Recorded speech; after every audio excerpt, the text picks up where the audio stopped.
What's up, guys? Up the creek here. Somebody asked me in the comment section on a video how I wired up my Terrova on my bass tracker. I'm just gonna do a quick little rundown. There's plenty of install videos out there. I was just gonna, show how I did mine. I hooked it all up myself after watching said videos. But basically, what you gotta do is remove this, and I've got these little holders on each side. You got to get all that out of the way, pull this out of the way and pull that out, and you got a small slot in there, and you got to get up to these bolts. I was able to use 4 out of 6 because you had to have so much overhang on the front. But what I ended up doing to reach those bolts on the front, like I saw in another video, the guy took a piece of PVC pipe, and basically what I did is I stuck a piece of electrical tape in a wrench. I taped the wrench onto the pipe and put electrical tape in it to hold the nut to get it started on the front. And I wasn't able to use my original holes to get it to line up. I think I was able to use 2 of them from the old edge I had on it, but I was able to get the 4 in, and she sticks out significantly further than the other one, which is kind of hinders my steps a little bit. You kind of have to step around it, but it wasn't a big deal. But it was a pretty simple install. It just took a little while, and I ran my power cord down through here, and I hid all the excess wire, and I used my old plug off my edge and just kind of tucked all this down in, and took my other wires and just kind of tucked them in. This was the if I remember right. Now this was the plug for the down imaging on the Terrova. I didn't use it because I have my live scope hooked up, and I'll give you a little rundown of how I did it. But let's see. I ran my transducer, kind of hid it up in there. I had to kind of cut some holes. I may go back and try to clean it up a little later, but it functions real good for now. Where the old trolling motor was sitting at, it had, kind of wore a spot right here, so I just took some grip tape, just kind of cleaned it up, made it look kind of neat. But I don't have like a support or anything. It's really not that heavy on the head end. I may do something with that later, but right now it works out pretty good. But my GPS puck, I ended up going with this location right here, which is right in front of the driver's seat. It's pretty level. It's in line with the trolling motor, which they say you try to have it in best line. It picks up pretty good. So I just drilled a hole, put it down, ran the power back through here, and just kind of tucked it all, went in behind here, just ran her all the way back, ran my power to my battery, and I've kind of got a little excess wire here, but it doesn't really get in the way. I could tuck it up under there a little bit better, I'm sure. But I mean, in a nutshell, that's how I kind of got it wired up. And my pedal, the first couple times I went out, I just kind of had it setting up here, and it turned out to be a good spot. So I ended up putting a screw there and a screw there to hold it.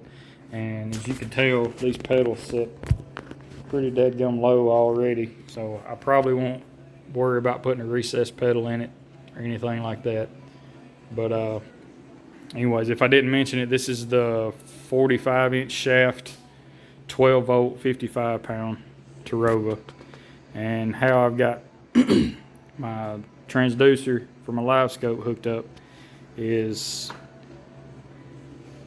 I ran the transducer from my live scope. Well, it's here. Live scope down, hit it in behind all this, and comes up right here. It's out of the way. I left plenty of slack. And what I did was I took a rod sleeve and ran it around my transducer. I coiled it around. I've got it zip tied right here, so it can only go so far. But I coiled it around, left myself enough slack. I can't really pull the trolling motor out because it'll hit the steps to kind of show you. But basically, see if I can do this with one hand. As you release it, let me just set the phone down. I'm recording on my phone here. Screw it. Anyway, the pedal, and it slides out, and all this just coils down with the trolling motor. It clears everything out of the way. I've got plenty of slack here, and I just ran my live scope transducer on the barrel of the shaft, and it works out pretty dadgum good. I had to set how far it drops down, where it's below the water. I think the transducer's got to be like 6 to 8 inches below the water. It may be a little lower than that because you get in some of this choppy water and these barges and stuff going by where I fish, pull a trolling motor up out of the water. So I've got it set in there deep enough to where, it doesn't come out of the water too easily. But like I said, in a nutshell, that's basically how I did it. There's plenty of videos on the install out there, but that's how I did it myself. I didn't want to have to pay somebody to do it. I try to do the little stuff like that on my own because it's a good learning opportunity. But my pedal wire, it's about 20 foot long, I believe. You could probably reach the back of the boat, but I just got it kind of ran up and out of the way, tucked up under here, and that's essentially what this wire is.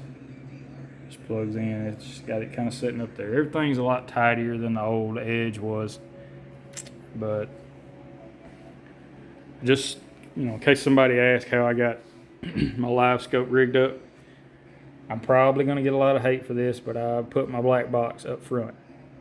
I've been in the rain, the blistering heat out here in the summer, and haven't had any overheating issues or anything.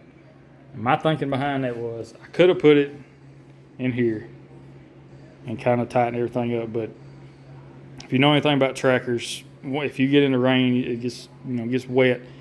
These compartments hold a lot of moisture, and I know these plugs are kind of sealed off and all that good stuff, but my idea is this just not being sitting in the moisture. It's not in my way.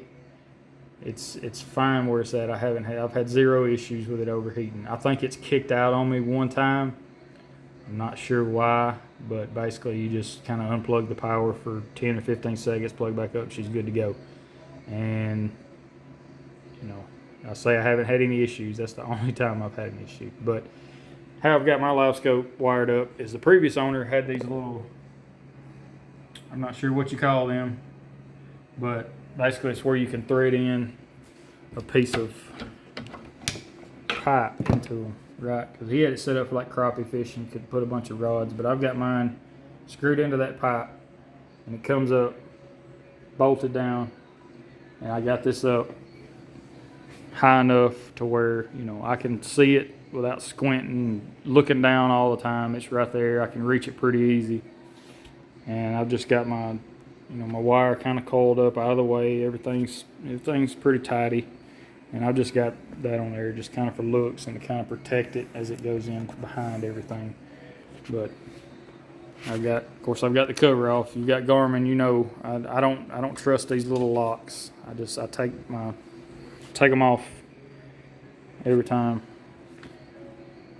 I'm traveling. So anyways, that's how I got her. If you got any more questions, need me to break it down a little bit more, I can, but I'm not sure what else I can tell you. But so far, I'm loving it. I've got a Kota lithium 12 volt, I believe it's the 54 amp hour battery, and all day. I get power all day, no drainage hardly at all. Battery charges super fast. It's this spotlight trolling motor has been a game changer for me and this little boat. I've been able to fish in high winds. Today it was 12 15 mile an hour winds with 25 mile an hour gusts, and I was able to just sit on the spot and I didn't move. This, like I said, this thing's a game changer. Great investment. I call it an investment. I'm not gonna make any money off of it, but it was a great upgrade to my boat. So I hope that helps.